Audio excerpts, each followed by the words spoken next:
Welcome to this episode of the Next Gen webinar. And today we're going to be talking about ministry with LGBTQ teenagers. And we are excited to have Marko Oestreicher with us. And before I introduce Marko, I just want to make sure that people know that they can access any of the previous webinars that we've recorded at our website through tnumc.org/nextgen, next-gen. And then you can also hear the audio on iTunes through our podcast, which is at Next Gen TNUMC podcast. We're excited to have a large group with us today, Marko.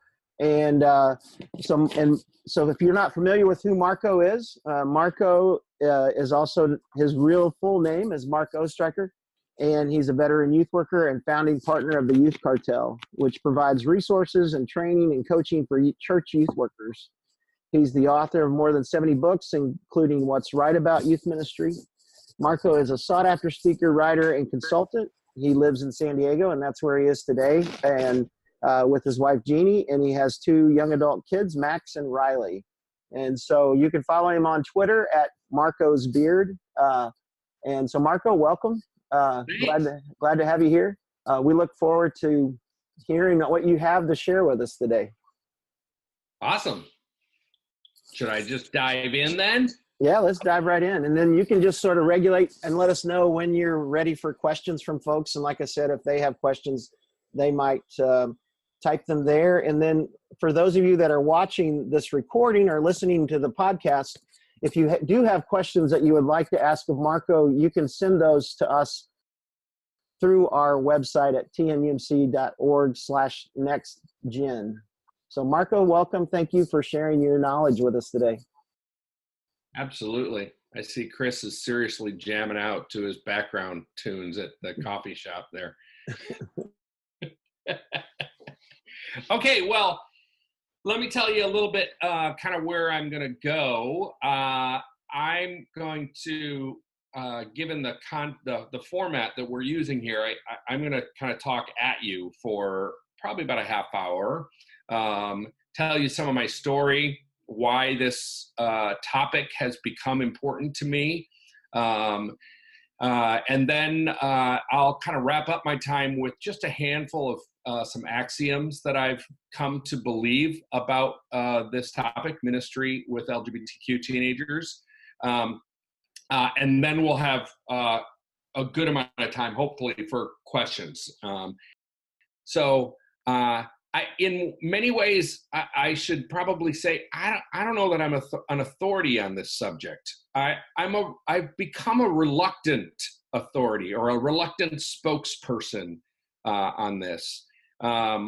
When my oldest kid Riley came out to me, which I'll tell you the story in just a moment, I remember one of my earliest responses to Riley in our early days of dialogue was, I don't feel called to become a spokesperson to my tribe, youth workers, about this subject. And I was trying to, in a sense, like remain quiet about it, right? And not come out of the closet myself. And eventually that became less possible. And to be honest, I was kind of feeling like I was betraying my own kid by not talking about this stuff. And yeah, so as I started to talk about it, and as more people found out about my story and all that stuff, I started getting more and more requests to either speak on this, or what I got a lot of and still get a lot of are questions from youth workers and parents asking for help. It's probably, twice a month I end up on a phone call with a random parent that I've never met who got to me because their youth worker said you should talk to this guy. And it's probably another twice a month that I end up hearing from a random youth worker, often somebody I've never met, who's asking for advice. And so, yeah, I've become, this has become part of my calling. And I feel like if the result of our hour today live together, or for those of you watching on video after the fact, if the result is just an incremental step in each of you doing a better job at loving teenagers who are questioning their sexuality or their gender, or are coming out or anything like that, if we can move in the one step in the direction wherever you are right now, whether you're because I'm sure we have people represented here who are in very different places theologically, right? And I'm fine with that. This is a complex issue, a set of complex issues without a lot of easy answers, other than we all know that our calling is to love, right? And so we'll start with that. Let me tell you my story as a kind of a way to get us into this a little bit, because for me, this is ultimately not a cognitive, rational discussion about theological principles. This, for me, starts with my response as a dad and how my church responded, okay? So I have two kids. My oldest is Riley, 24, and my younger one is Max, who's 21. And great relationship with my kids. They're awesome kids. We have a ton of fun together.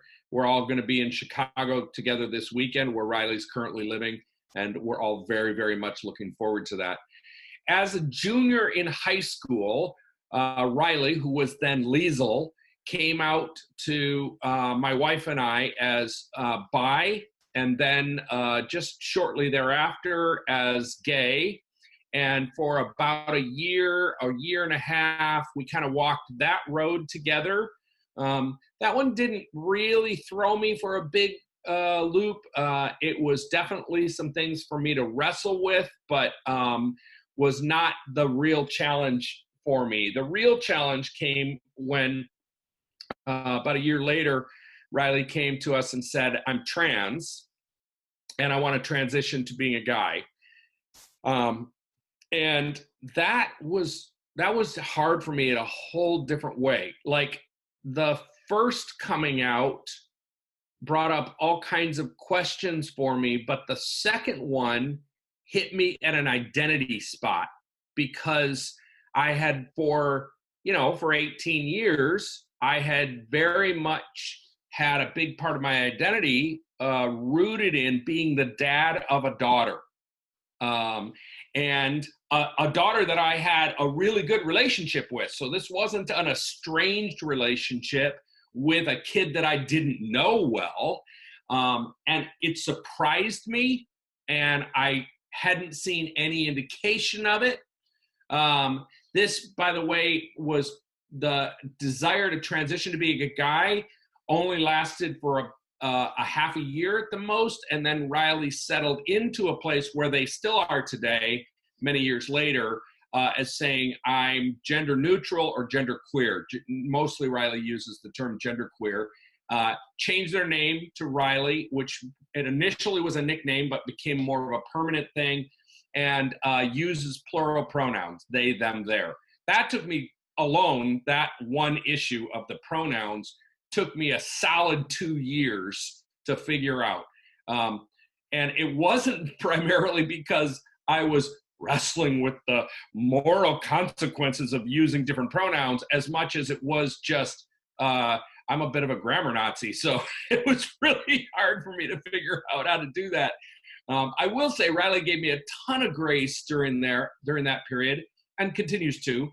And the real issue for Riley, and I found this to be true with across the board with LGBTQ people of all ages, that if I'm making the attempt, that's the issue, right? And really, I mean, even in our churches, research on the faith of LGBTQ people has shown us that they are less concerned of theological agreement on this issue. In other words, like a gay couple are less concerned about whether the church affirms gay marriage than they are about whether or not the church makes it clear that they're wanted there. And that's true if we're talking about 16-year-olds or about 50-year-olds, right? And so that was definitely part of what I saw and experienced with my own kid.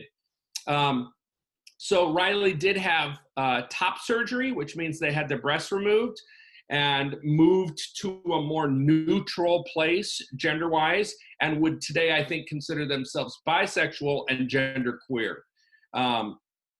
Along the way, the most difficult piece for me was that Riley also moved away from a Christian faith that had once been very real to them throughout certainly their childhood and younger teen years, and was in deep questioning during their high school years.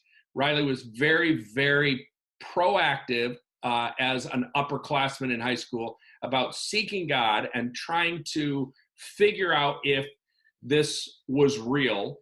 And it's maybe a little overstatement, but I would say didn't get great help from our church's high school ministry on that. The issue kept coming back to sexuality.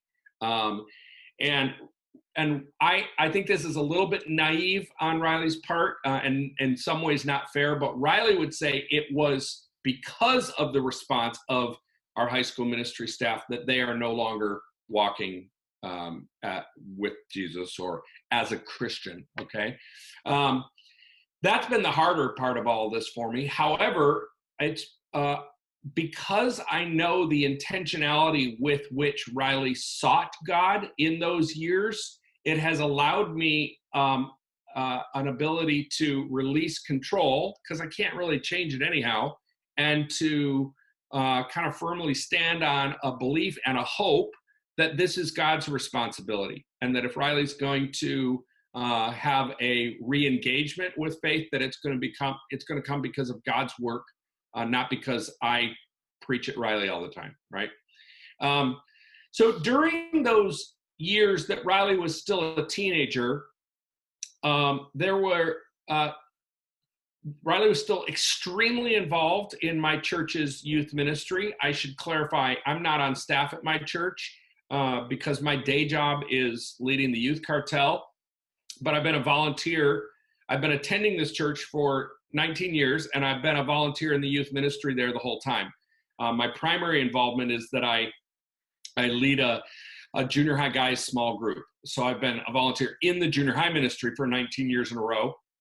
And my role evolved over the years, but for the last 10 at least, I've been a small group leader. I currently have 7th grade boys. And so I'm very involved in both the church and the youth ministry. I've been both a mentor and coach to most or all of our youth ministry staff over the years, and several of our other pastors. I'm actually ordained by my church, so I'm considered kind of unpaid adjunct staff or ministerial staff there. And so there's a pretty deep connection, but in some ways you would think that would mean that my kid, I mean, we're not supposed to give special treatment to anybody, right? But we all do. And you would think that my kid would therefore really get the best of what's possible to be offered to a kid who's asking questions about sexuality and same-sex attraction and things like that. And I will say that I'm confident that the intentions of our youth ministry staff were good, and but it didn't work. It didn't, and I don't mean by it, when I say it didn't work, I don't mean it didn't change Riley's mind. I mean, Riley felt unheard and judged, and kind of, not excommunicated is too strong of a word, but sidelined. And they felt like they had become a single issue. And that played into, in a major way, Riley's departure from the Christian faith. So I've put together a little list of things that I needed from my church that for the most part I didn't receive. And so I hope that these will be instructive for you. I've just got 4 of them.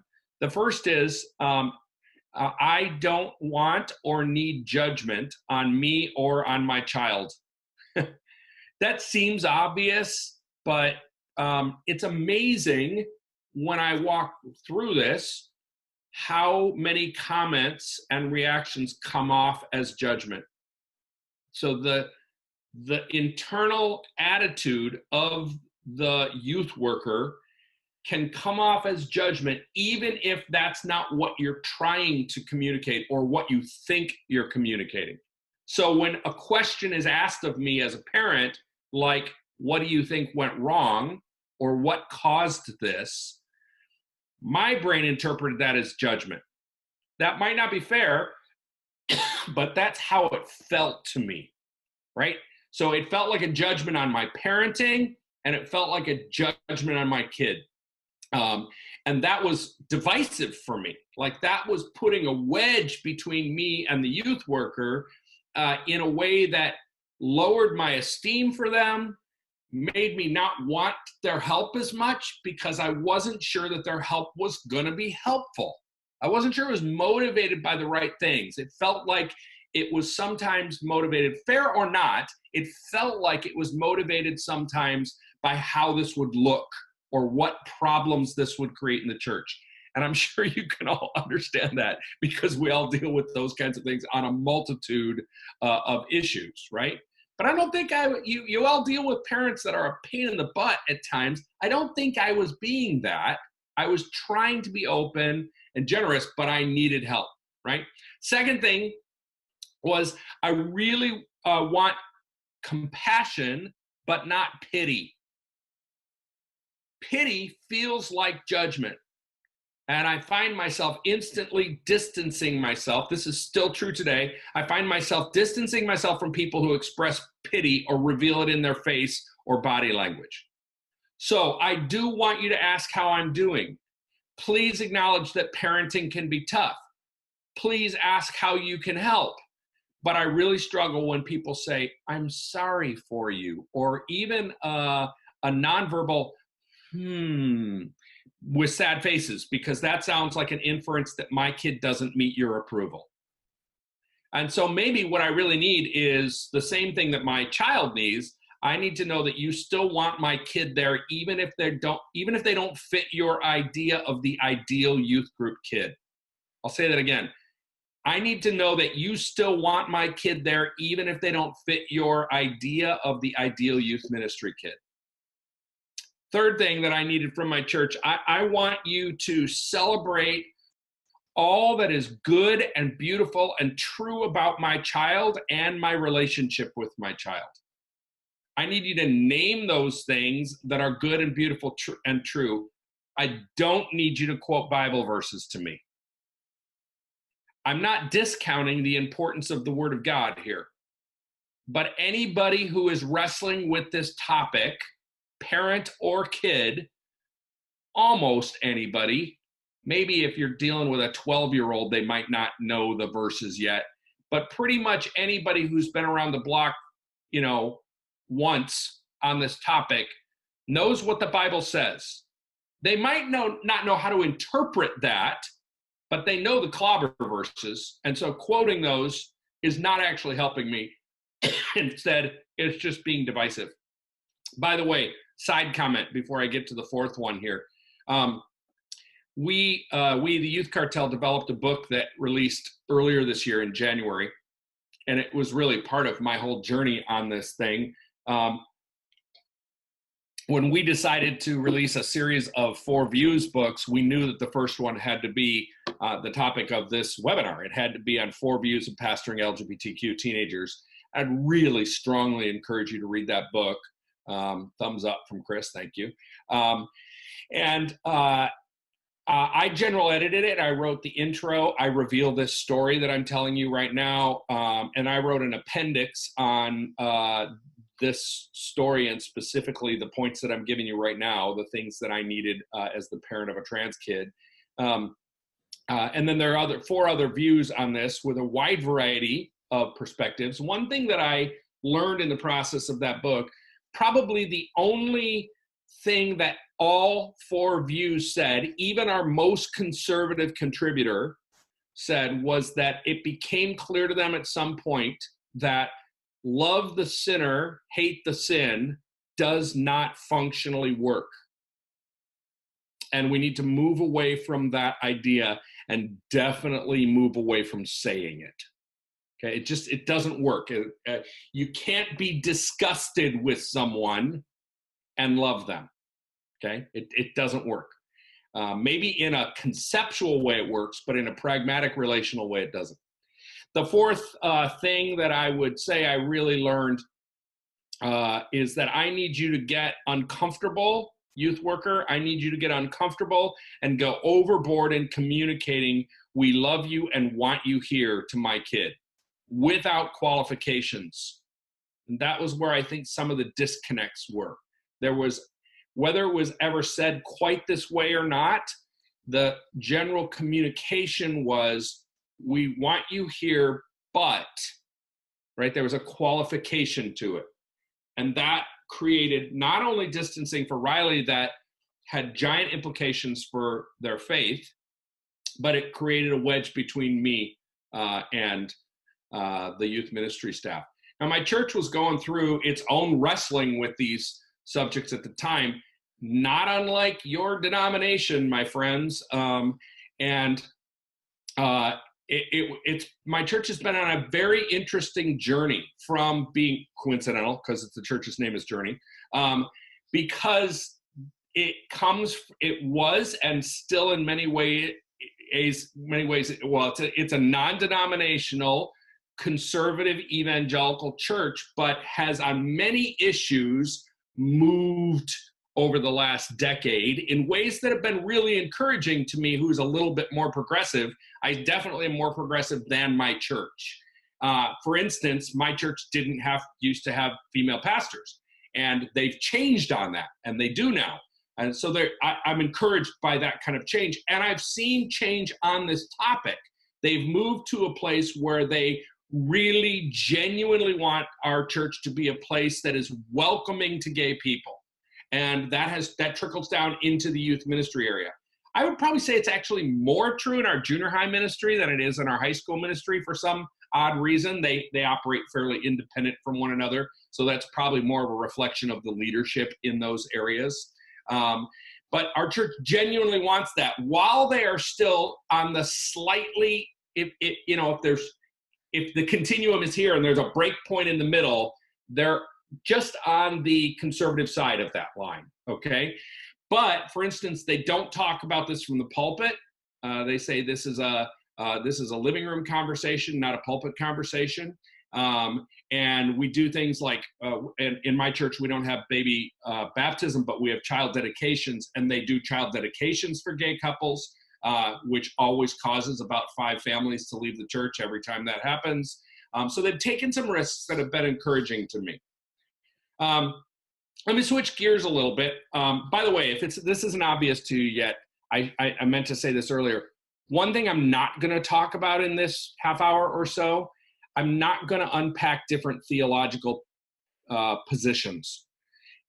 You can do that work on your own. You're probably familiar with them already. There have been excellent books. There's wonderful podcasts and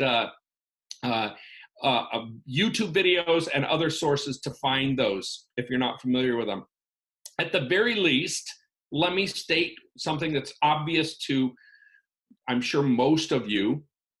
There are people who are committed to Jesus and committed to an accurate understanding of the teaching of the Bible, who believe that the Bible is authoritative, who are all over the board on how we understand this theology.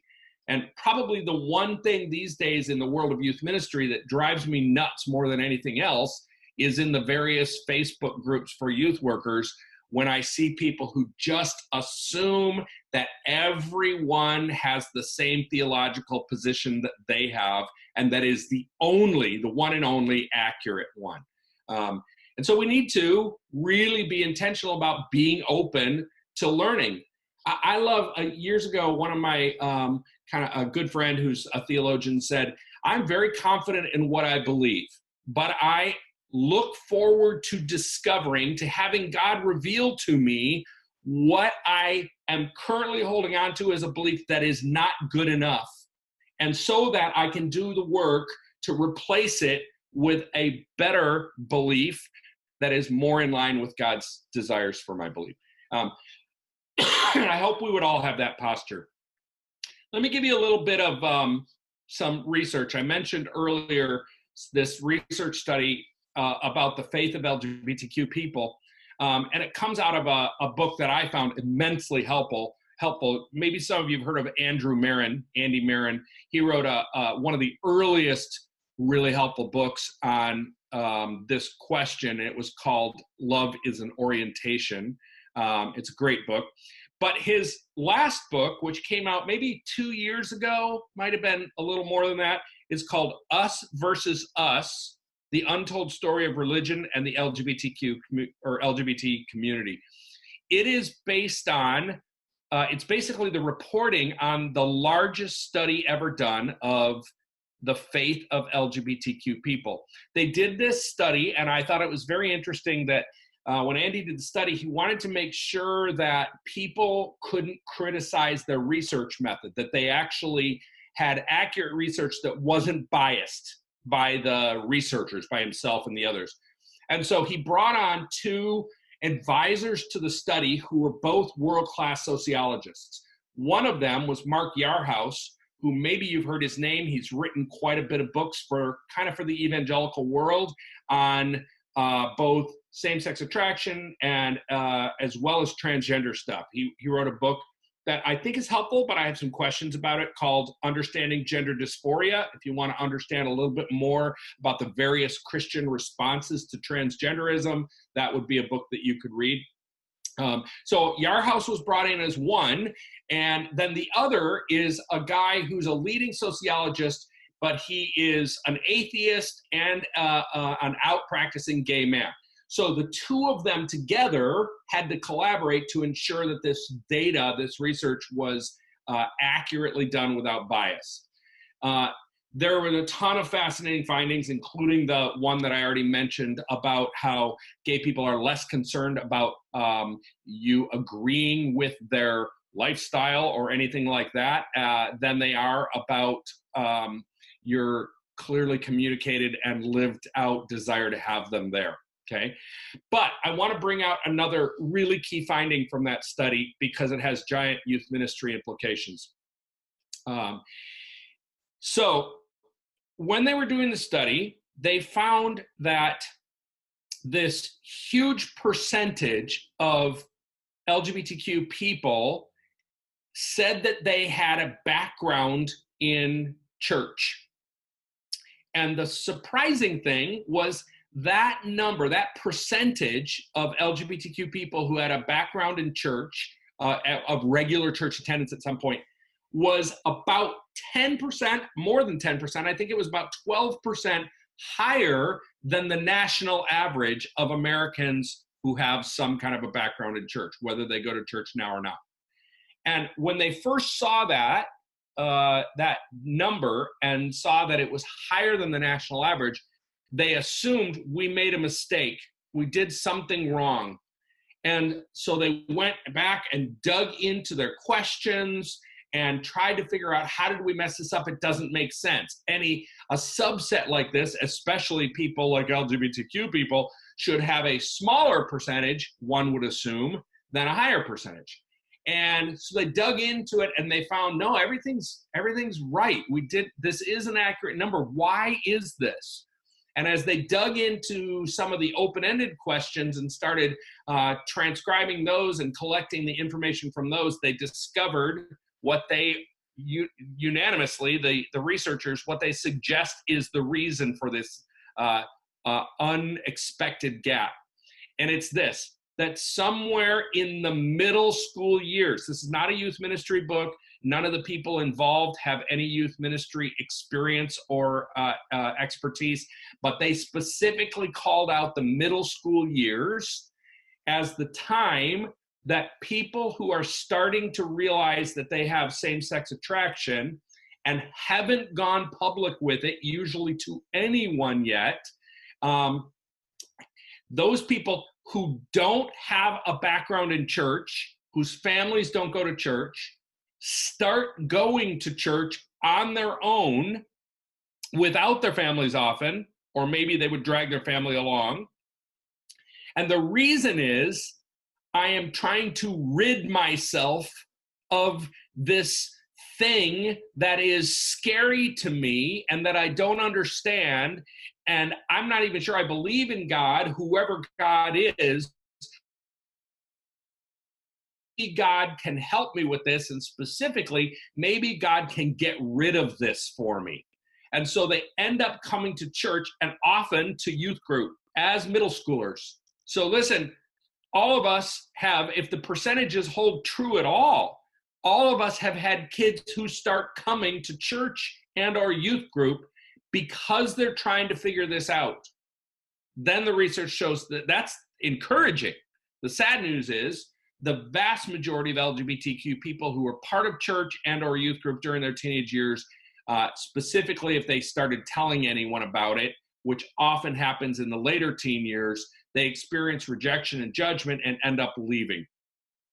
So the majority of LGBTQ people are people of Christian faith. That's a statistical truth. And most of them who have experienced rejection from the church expect that at some point in their life, they will return to church. And then that's where that piece of information comes in, that they're less concerned about theological alignment than they are about the church making it very obvious that they want them there. Okay? So we've got to figure this out. We have to do better because kids are actually coming to our youth ministries trying to figure out these deep and all-encompassing questions about themselves.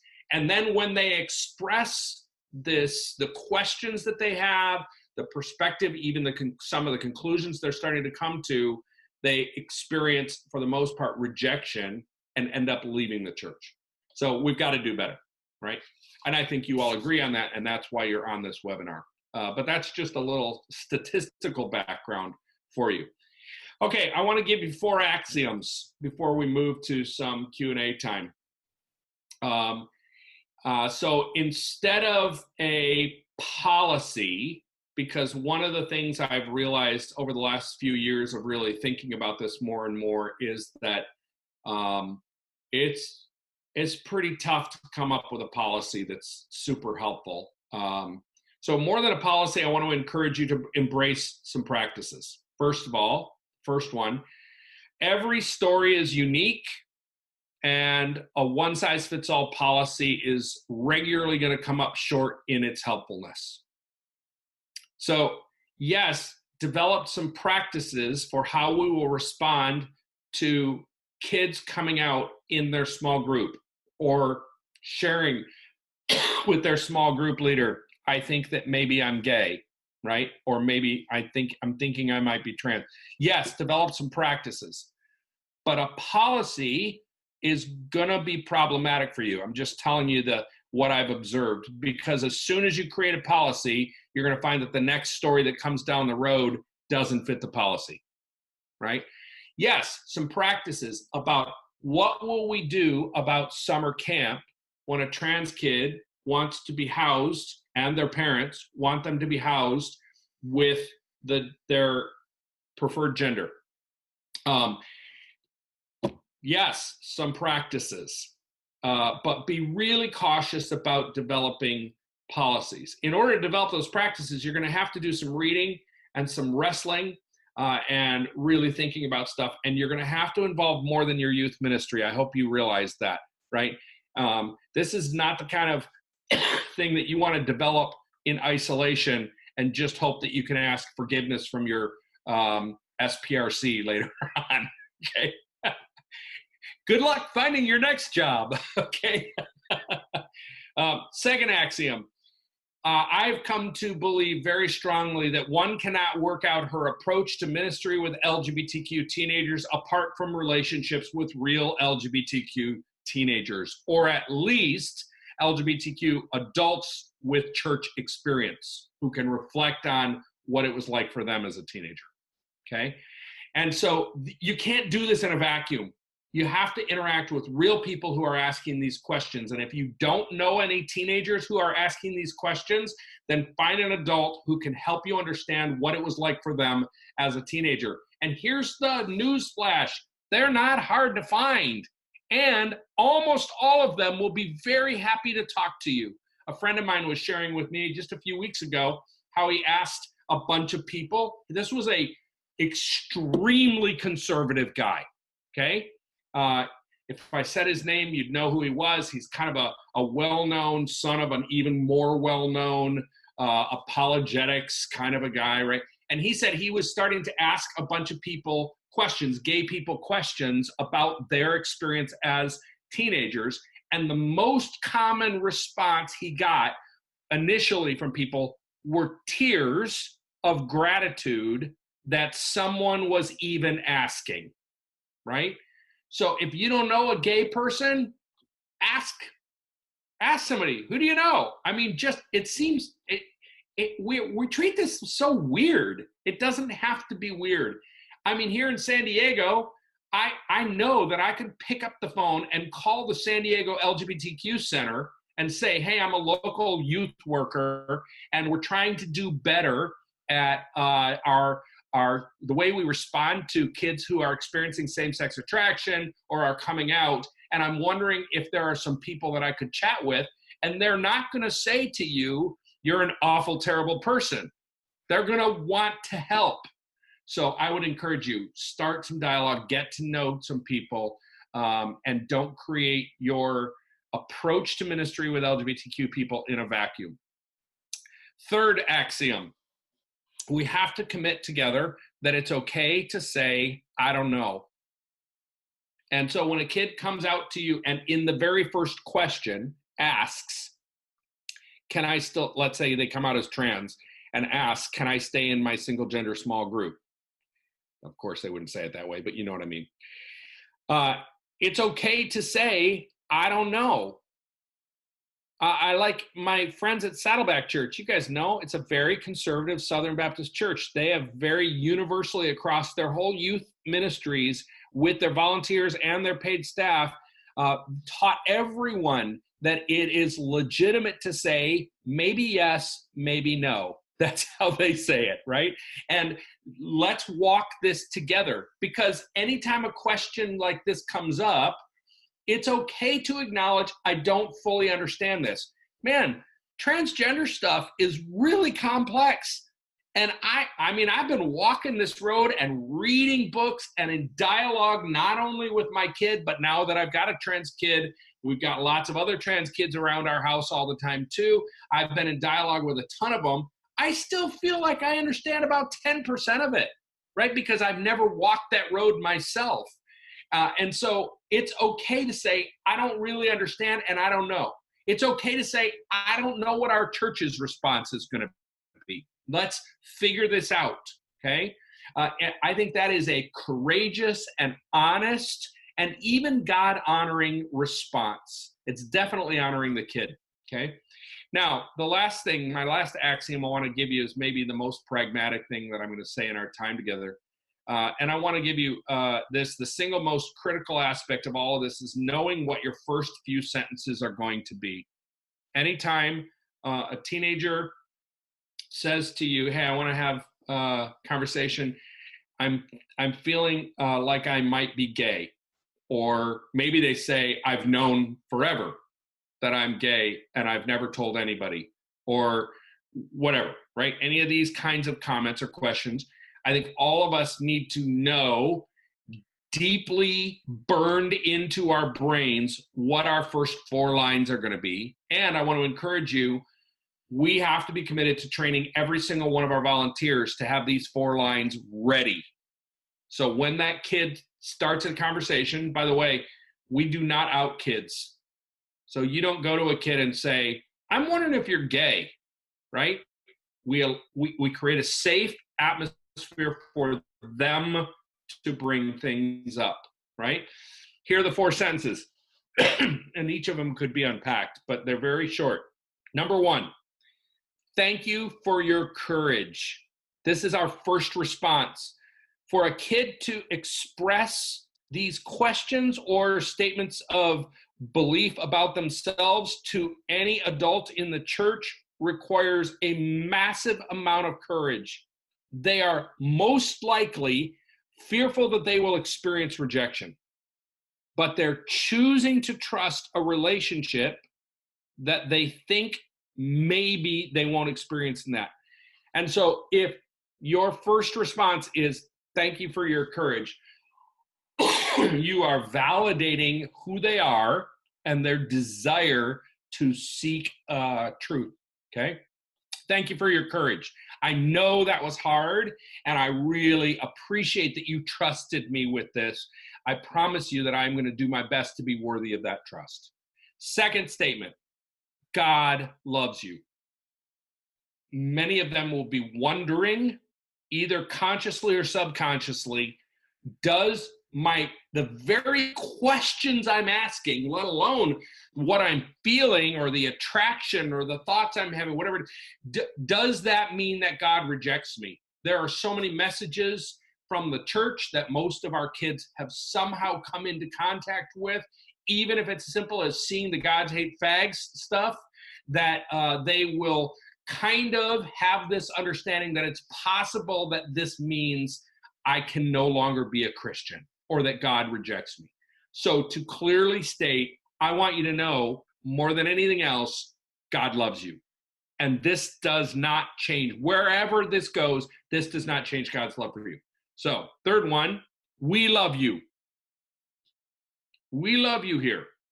And wherever this goes, and I know that it's going to be complex and we have questions we can't quickly answer, that will not change. We love you. And fourth, we want you here. Again, this is a question that most of them will be wondering, does this mean that you no longer want me here? This is what my kid didn't experience, right? So those four questions, thanks for your courage, or statements, I'm sorry. Thanks for your courage. God loves you. We love you. We want you here. Those are the first four responses that you need to have ready and memorized, and that every one of your volunteers need to have too. And then there's a whole bunch of follow-up questions I would start to ask. Your first meeting with a kid has to be much more about asking questions than giving theological postures or answers, even if it's a pragmatic answer like, where can I be in a cabin at camp, okay? It's more about asking questions. Do your parents know? Who else knows? If your parents don't know, do you want to tell them, and would you like my help in that? I would want to know, how long have you been feeling this or thinking this or experiencing this? And what does it, especially if it's a transgender question, what does it feel like to you? Have them put some words to it.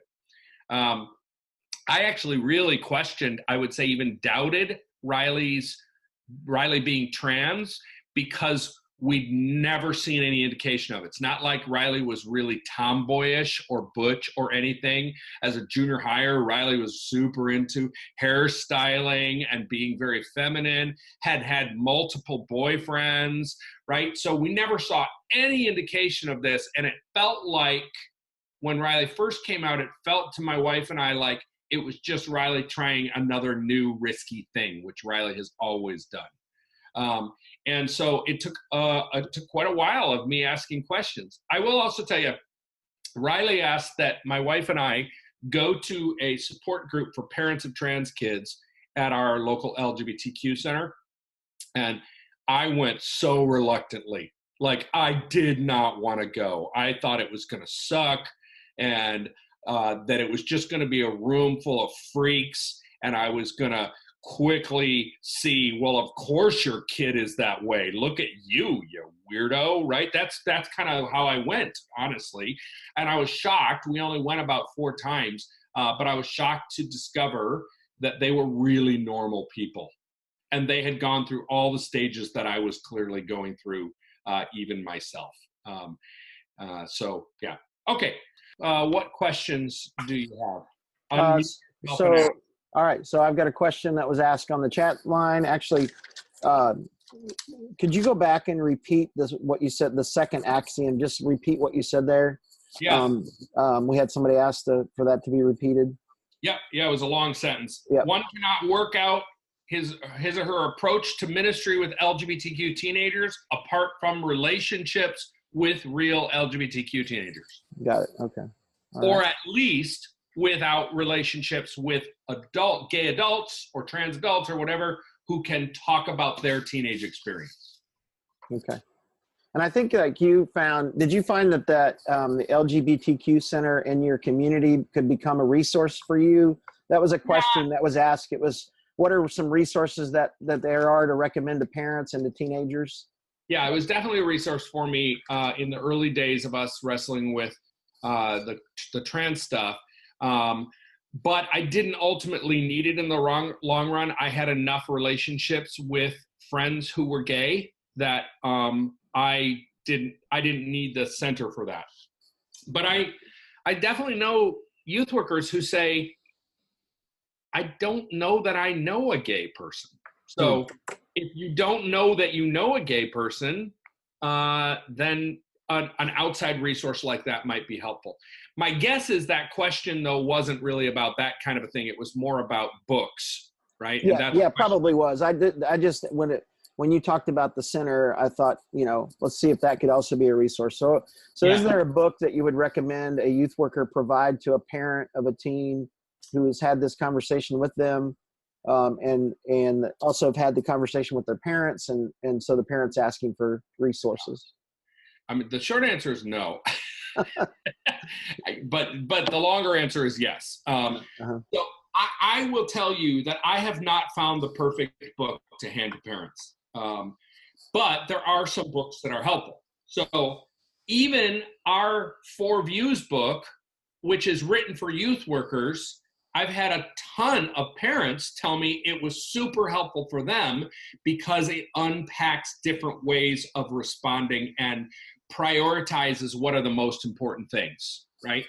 So even though they're not the intended audience, that would be helpful. A book that I regularly give or suggest to parents whose kids are asking questions about LGB, not about T, is an autobiography by Justin Lee. It's called Torn.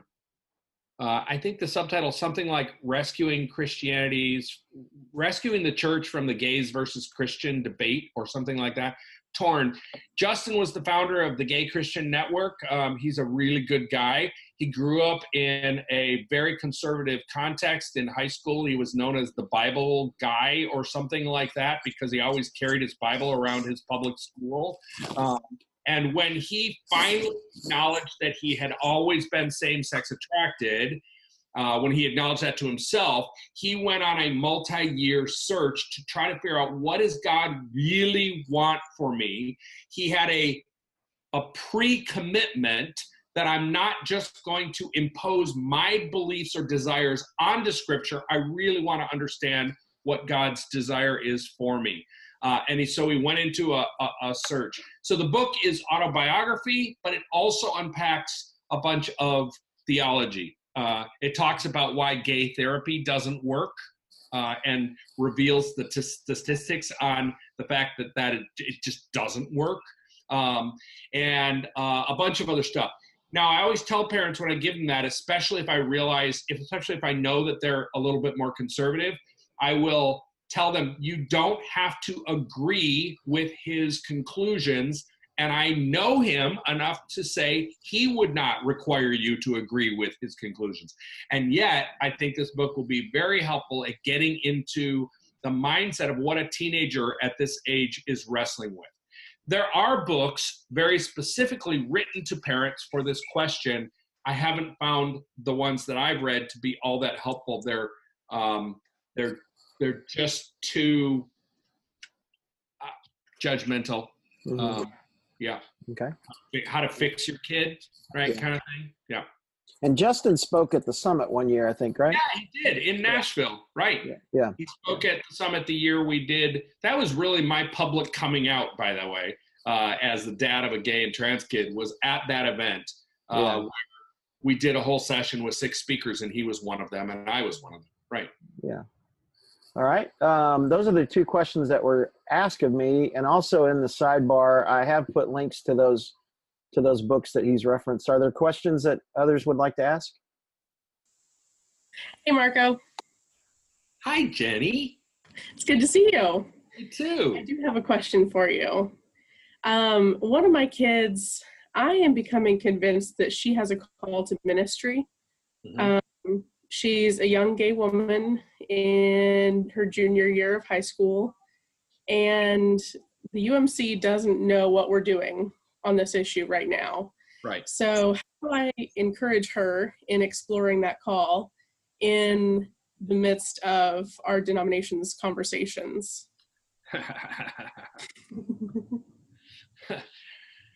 I don't have a clue. No. Okay.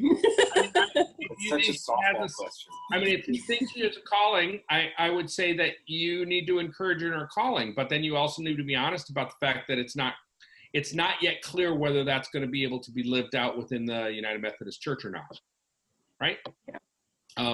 One of the things I thought was really interesting in our book, the Four Views book, was that one of the authors made a really strong and developed case for how we need to be courageous enough to tell some kids, maybe our church isn't the best place for you. Mm. We all want our churches to be the best place for everyone. And so it feels a little bit like we're failing. But if you know that your kid if that teenager is going to experience rejection in your church, then maybe the most loving thing that you could do would be to help them find a church where they can be loved.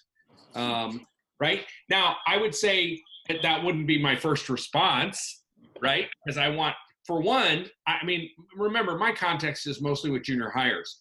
And most junior hires who are, asking questions or coming out, they're still so early in their identity formation that unless I ask that question and say, how long have you known? And they say, I've always known. I have always known. And by the way, I've already talked to my parents about this, and that I'm just finally telling you, right? That would be a little different. But for the most part, if a junior hire comes out to me or asks questions, they're early in the process of wrestling with this. I'm not going to probably say, I don't think our church is the right place for you right away, right? Instead, I'm going to walk with them, and I'm going to love them, and I'm going to help them look at what Scripture says and what are the different possible interpretations of this. And continually, by the way, those statements that I taught you guys to say, thanks for your courage, God loves you, we love you, we want you here, those are not one-time things. Those need to be said over and over and over again. And so I would be constantly communicating that too. But then again, like I teased out when I was telling Riley's story, you can't make this the only topic you talk about either. So, I think another practice at the end of your first conversation with a kid, the last question to ask is it okay if I check in with you about this, if I bring this up again with you, right? But don't make it the next thing you bring up. The next thing you bring up is, how was your test? Or what's going on in your soccer team? Or whatever. Boy, I saw you do this awesome thing, and I just want to point out how awesome you are, right? So it can't be that we focus only on this, because we don't want to have them conclude that my sexuality or my sexual orientation or my gender identity is all I am. We want that to understand that they are much more than that. And theologically, of course, that's very true, right? First, they are created in the image of God. That's the starting point. All right. Other questions, Taylor? Yeah, I have one.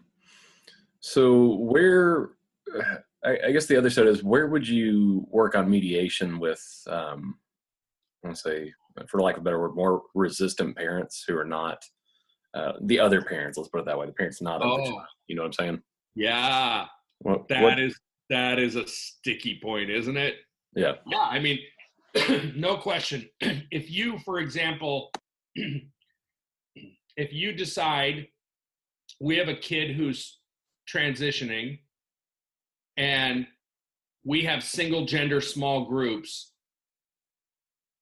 or if you just have a kid who has told people he's gay, a guy who's told people he's gay, and it doesn't even matter what your small groups are, you can very possibly have parents start to ask insanely uninformed questions, right? Is my son at risk around that gay boy, right? What are we going to do at the retreat then if the gay kid is in the cabin with the other boys? Sorry, I on one hand, I have a really low tolerance for that kind of question, but I also want to help those parents move to a healthy place of comfort, and I want to minister to them too. So I think we have to strike this balance between, I wouldn't hold a parent meeting to talk about the gay kid and how it's going to impact our ministry, right? That's just not fair. You wouldn't do that about any other subject either. Same time, I do want to be responsive to parents who have concerns, and be willing to risk the fact that they might not be comfortable with your answer. So be loving toward them. Here's where we stand. We don't have all the answers, but we are committed to creating a loving and safe place for this guy as well as your kid. And we're being very intentional in our choices. So we're not just shooting from the hip here. We're being very strategic. The church leadership is being informed of all the decisions that we're making. And yet, we're going to go after the one and leave the 99 sometimes. And so we're going to live very proactively into our commitment to making this a safe place for the kid who's gay or questioning or whatever. So, yeah, I mean, I might even recommend books for that parent to read. I definitely would invite that, you're welcome to contact me if you have certain concerns, but this is where we stand on this. And man, you better let your supervisor know that conversation took place. Yeah. Another question that was asked prior to starting was, how do you address a situation where another parent, a parent approaches you because they know that one of your volunteers is gay or currently in a same-sex relationship or had been in the past and so on. So having volunteers also can cause concern for some parents that don't, in our current climate. Yeah, sure. I mean, I would probably say we are very particular in our safe sanctuary practices, and that applies to people who are heterosexual as well as people who are gay. And so we need to be really clear that being same-sex attracted or gay is not even remotely connected to pedophilia, right? Those are two completely different issues. And we are very committed to protecting your kid, and we don't see any risk. And the church has developed practices and policies to the best of our ability, make sure that your kid is protected, right? So again, that's one of those things where there does need to be some practices at the broader church level, not just exclusive to the youth ministry, that you can reference, because you can't be in a position where you're the one person standing out on your own on something like that. That's right. Yeah. And I thank you for again reiterating that making sure that you're keeping your SPRC informed, your senior pastor staff people informed about the conversations and the directions that's needed, so that you're not out on an island by yourself, right? Yeah. So, if I had a contentious meeting with a parent, I would probably suggest that you, right after it's over, that you summarize it in a document and send a copy to your senior pastor and SPRC chair. I mean, it just is exercising wisdom to do so. They cannot be blindsided by that parent saying true or untrue things about the conversation they had with you. That's right. Yeah. Other questions before we wrap up? Micah, do you have a question? Yeah, I have a question. Can you hear me? Yes. I can hear you. I don't see you, but I see your name. Go. Okay, cool. So I'm just wondering how to begin some of those conversations in a proactive manner with like youth workers, adults working in the youth ministry. Yeah, I think that's kind of my question. And then maybe even proactive conversations with